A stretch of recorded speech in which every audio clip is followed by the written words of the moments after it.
Hello everyone and welcome back to Agent Nagash, which is a channel dedicated to Age of Sigmar. And in this video we're going to look at the Crypt Horrors for the Flesh Eater Courts, looking at their lore and their rules for the game. So firstly, before I go into the proper video talking about the Crypt Horrors, I want to say a couple of things. So firstly, I apologise for not putting up a video for a while. I did post the reason on Facebook and also put it on Discord just in case you missed it. Basically, I got quite ill like a week or two ago. Essentially, I thought I had a really bad throat. Turns out I had a massive ulcer on my tonsils, which, you know, nothing serious and stuff. However, I think because of that, I also catch like a nasty sort of cold thing as well. So it just was not very nice. And then work was really busy, and it was a really sort of not good combination. So apologies with that. Also, just in case as well, I want to thank all the recent subscribers, all those sorts of things. Thank you very much for subscribing to the channel, guys. Hope you enjoy the content. And I just thought I'd mention that at the start of this video as well, just in case you recently subscribed and you wonder why I hadn't made a video for like a week or two. Like I said, it's still a little bit, you know, grotty sort of thing, but I'm over the worst of it, so I wanted to really get back to making videos. So the other thing I wanted to say is, whilst I've had the absence of making videos for a week or two, I've had a time to work on my own hobby, which has been quite nice, so I don't often get to do that too much. And what I've been working on is my Slaanesh army, which I will talk about properly in another video. And essentially, it's an army that I'm building and painting for a tournament in this month on the 23rd and 24th, I believe, of March.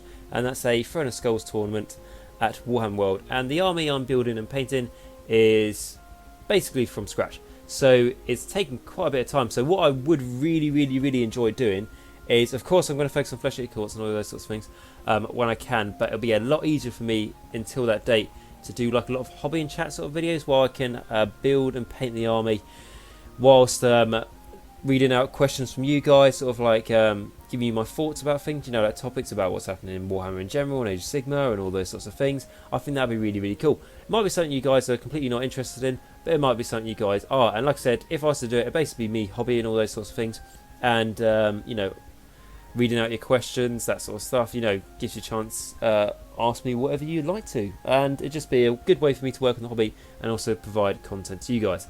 So it'd be great to hear your thoughts on that, as that would massively help me out if I could do that. And like I say, if I could just do that for the next couple of weeks or something, just so I can get this army ready, because all the army is basically all conversion. So yeah, I thought I'd make the challenge even harder, which is absolutely fantastic.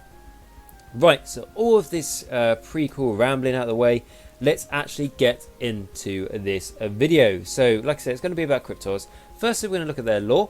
So what it has to say is, firstly, Crypt Horrors are Mordants, and it says Crypt Horrors are lumbering and snarling into battle come the Crypt Horrors, their flesh stuck through with jagged bones and dripping blades. These are the knights of their court, armed not with sword and steed, but claw and fang. They are monstrous beasts, undoubtedly loyal and ever eager to serve their lord in battle. They express their loyalty through fits of feral rage and acts of gruesome slaughter. Despite their hunched forms, Crypt Horrors loom above the smaller brethren, each one a monster of pale flesh and twisted bone. Hideously strong, they rip organs apart out of their victims, stuffing shiny handfuls of offal into their dripping maws. Crypt Horrors were once crypt ghouls that were fed vampire blood by their abhorrent Ghoul King, and as a result their bodies have grown enormous, becoming stronger and swifter through the power of dark sorcery. In the depths of their delusion, Crypt Horrors believe themselves to be mounted defenders of the realm, charging into battle clad in shining plate as befits their role within the court. They are often the first to fight, sprinting out to crash into the midst of the foe. Here their supernatural resilience and unnatural strength are put to good use. Each sweep of their claws are ripping throats open and shattering shields. Return attacks have little effect, the Crypt Horrors' own bodies quickly healing mortal wounds, even closing around their enemies' blades. These regenerative powers are gifts of the abhorrent blood that runs in their veins. Through it comes at a price. Their muscles and bones are constantly twisting and growing, spines from their ribs and vertebrae forcing their way through flesh, just as their talons and teeth push their way free of fingers and gums. Only the work of the king's abattoir keeps their growth in check. The bones regularly harvest to make medals for the king's men. Crypt Horrors are routinely honoured for their service by king and his courtiers, and they will be offered tokens of the court's apparition. Prized skulls, decaying limbs, and crude bone weapons are presented to the Crypt Horrors as trophies, and the most decorative might rise in the ranks to become Crypt Haunters and make a leadership of Crypt Horror packs. Crypt Horrors lovingly care for these gifts, which they see as penitents, replenishment armour, or swords. They may even claim such spoils in battle and relieve their victims of burdens like their arms or spines. The Crypt Horrors may shove its newly acquired prize into its still dripping gore, through its skin or down its maw, or it may turn it against its former owner.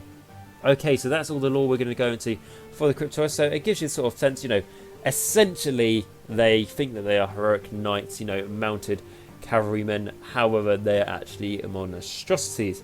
And I could have told you that in one sentence, but it's nice to have a little bit of lore, isn't it, behind it? I think so. Anyway, right, okay, so now we're going to go into the rules of the Crypt Horrors. So firstly, they are 160 points for 3 models. They can go in a max size unit of 12. There is no discount if you do that. They are battle line if you take a Crypt Haunter Courtier, which is the Crypt, Horror Courtier, essentially, as your general. So that's the way you could do it. That's the only way you used to be able to do it before the new battle tome. However, now you can do it if you take the Hollowmorn Grand Court. They become a battle line as well, which is nice to see. So we're going to go into their war scroll now. So firstly, looking at the description, it says a unit of Crypt Horrors has any number of models, each armed with club and septic talons. Okay, so firstly, any number of models. That's obviously if you play an open play, play a match play. Like I said, minimum size units of 3, maximum size units of 12. Right, okay, and then going into their will stats. So we've got 7-inch movement, 5+ save, a bravery 10, 4 wounds. Movement is good. Bravery 10 expected. 4 wounds is good. 5+ save. Yeah, 5+ isn't nice, is it? Especially for an expensive point costing unit. However, the regenerative powers of the Crypt Horrors and being able to bring them back really sort of negates, just having a 5+ save. And also they generally get a death save as well. Make sure that you have your, heroes in range. I believe it's called definitely courtiers for the flesh-eater courts. So yeah, I can live with 5+ save. It's not a 6+ save. It could always be worse. And when you got a 5+ save, even if you just put a mystic shield on them, 5+ save, rerolling ones can really make quite a big difference. Right, okay, and then going into their melee weapons, and they only have 1. So this is Club and Septic Talon. So it's got a 1-inch range, it's got 3 attacks, 4 to hit, 3 to wound, no rend, and 2 damage. That is a nice stat. We're going to get into why I really like it later, and I'll sort of go into all the sort of synergy and stuff you can do with it there. But yeah, face value, good. Then we go into the abilities, so we get the Crypt Haunter. So the leader of this unit is a Crypt Haunter. Add 1 to the attack characteristics of a Crypt Haunter's Club and Septic Talons. Absolutely fantastic ability for your leader of the unit to have. And I don't mean because it's the most powerful thing it can have. However, what it means is you're just going to add another dice to your attacks. Really simple. You don't have to roll his dice separately, or he gets +1 to hit or +1 to wound. Nice and simple. So yes, like a little simple thing, but nice. And right, going into the abilities, we have got the Chosen of the King. So you can reroll hit rolls for attacks made by this unit while it's wholly within 18 inches of any friendly abhorrence. Okay, so something to talk about this. This is firstly a really good ability, because reroll on all failed hit rolls is absolutely amazing. Wholly within 18 inches, yeah, you can definitely do that for one unit. It's definitely more than achievable, and it could be for your Arch Regent or it could be for your Abhorrent Ghoul King now. So that's cool because they both have that keyword of abhorrent. And the one thing I will say is that this ability did used to be better. You just have to be within 15 inches of, your Ghoul King, basically. And yeah, 15 inches, might not sound as big as 18 inches, but it wasn't wholly within, so you could easily tag multiple units with this ability, especially how I've mentioned in the Crypt Ghoul video, how they have a similar ability going there. Right, so, but still a really, really good ability, because especially how the enemy can make you so many minuses to hit these days, where you always be hitting on 6s, but the enemy can easily make you -2 to hit. If you, if you play against Nagash as an example, he does overwhelming dreadably the spells on you. He double casts it, so he makes you -2 to hit, and then that means this unit is now hitting on 6s. So this unit that's very expensive in points to you, yeah, it's got high damage potential, but it's only hitting on 6s, so you'd be lucky if you get some attacks through. However, now, yeah, you're only hitting on 6s, but you're re-rolling all your hits, you know, all your failed hit rolls, so it's definitely gonna bring up the average and all those sorts of things. So really, really, really good ability there. Right, okay, and then going on to the next one is a Noble Blood. So in your hero phase, you can heal 1 wound allocated to this unit. Okay, so 1 wound allocated to this unit. So obviously, you know, when this unit takes wounds, you stack it on one model until that model dies, and then the more wounds they take, you stack on another model. You can't spread them out. So this is only going to heal 1 wound to, you know, the unit, if you like. You know, that's actually what it says. But, you know, so you're going to be healing 1 wound per hero phase, essentially. And the one thing I would say about this is because it's, you know, it's not a bad ability. You know, it's definitely a free ability. Take it, you know, obviously. It's all good and great. Don't forget about it, because a lot of the time I've forgotten about this, and I've forgotten about it in tournaments as well. It's just because you've got so many other great abilities going on in the army and so much synergy that sometimes you do forget the little things. And just healing 1 wound to these guys can make a huge difference. It can be the difference between a whole unit being destroyed or 1 model being left in that unit with 3 wounds before, you know, taking 3 wounds before you go into your hero phase and you bring them all back.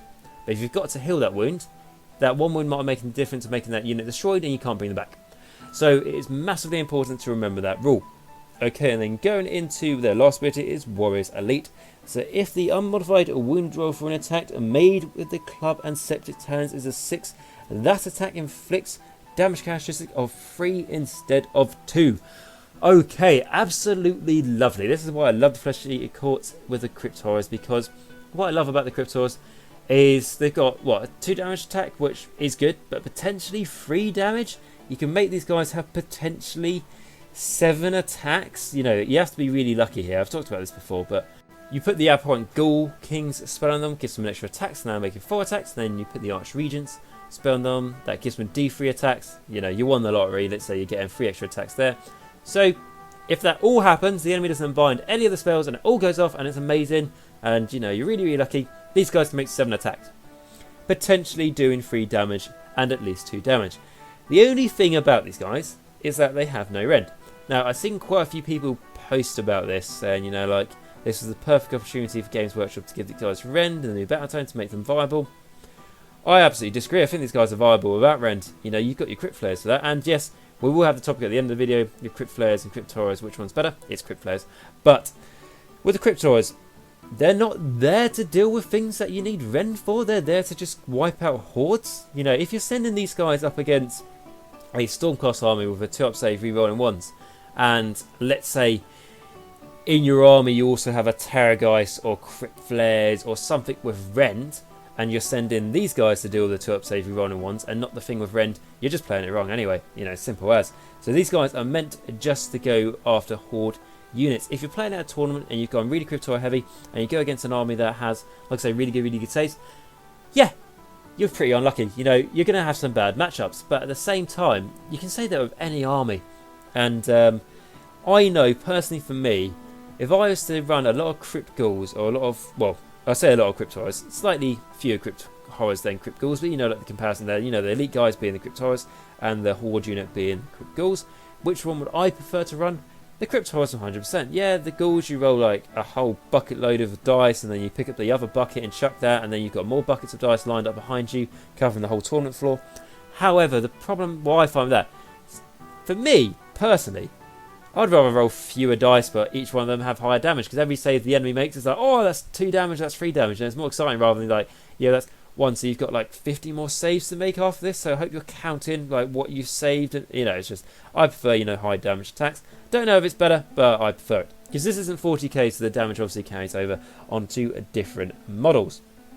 Right, okay, and like I say, talking about rend and stuff and all that, there's things like, you know, if you play against, what, Seraphon, you know, -1 rend isn't going to do much against most of their army. If you play against, you know, the other things like, what, Nighthaunt, perfect example. Rend against them, they don't give a shit, mate. They don't care. They ain't going to take it.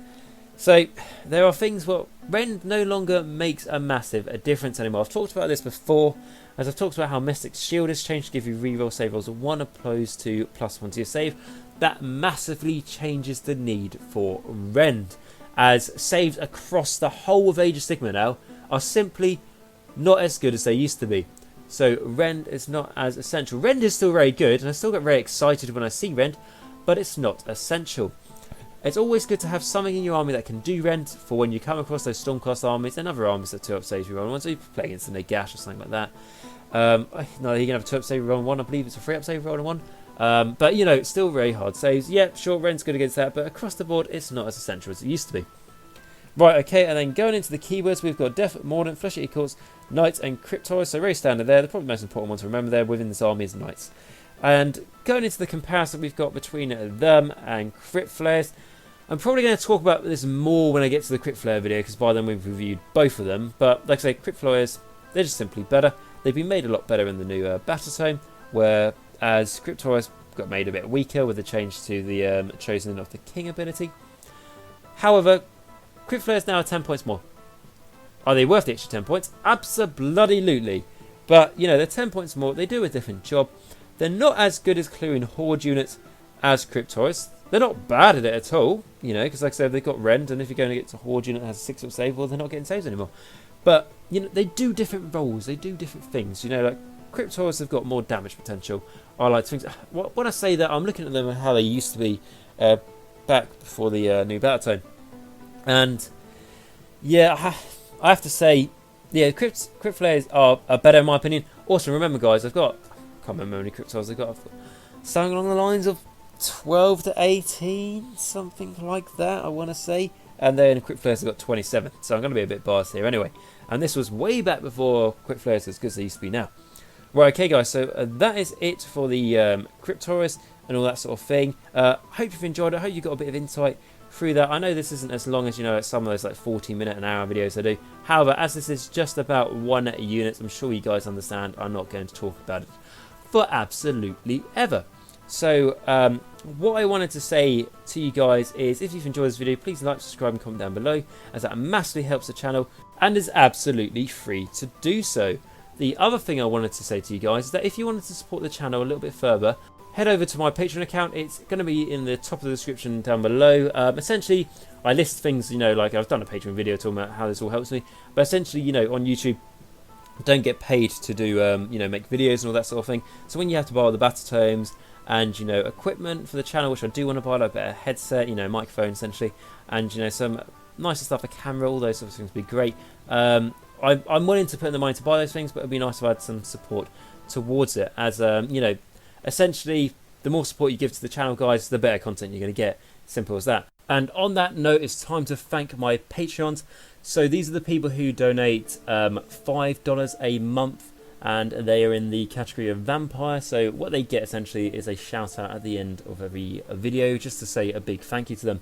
So firstly, we have got Max. Max, again, thank you very much for your donation. It really helps towards making videos for you guys. Right, okay, and then going on to the next one, we have got Kyle. So Kyle, thank you again very much for your donation. As I said, like just now, it massively helps towards the channel. Really does, like, especially now how work can be really busy. It's actually great to have your support there. And then going on to number 3, we have got Simon. So Simon, again, thank you very much for your donation. $5 literally makes a huge difference to what I can provide to you guys, and the money that you have given so far is definitely being saved up towards getting a, I'm not too sure what to get next. It might be a camera, so when I do like hobby and chats in the future, I can, like, you know, record, you know, like painting and all those sorts of things. And yeah, so that would be a nice thing to do. So anyway, thank you very much guys for your donations, and also the other patrons who are the Necromancer level, so like the basic level. Thank you very much for everything you give. It's a massive help. Right guys, so that is it for this video. What I want to say is thank you very much for watching this, and if you are interested in those hobby and chats, I will probably be doing them regardless, because I really need to get this army built and painted so much. So I hope you guys don't mind that, but it gives you guys opportunities to ask me questions, and just basically, you know, give you guys a chance to, you know, paint at home and all those sorts of things, and, you know, really sort of like work together as a community to get our projects done. Right, so like I say, I hope you enjoyed this video guys. If you have, please like, subscribe down below, as that massively helps me. If you want to support me a bit more, head over to Patreon. And remember, until next time, Nagash is all, and all is one in Nagash.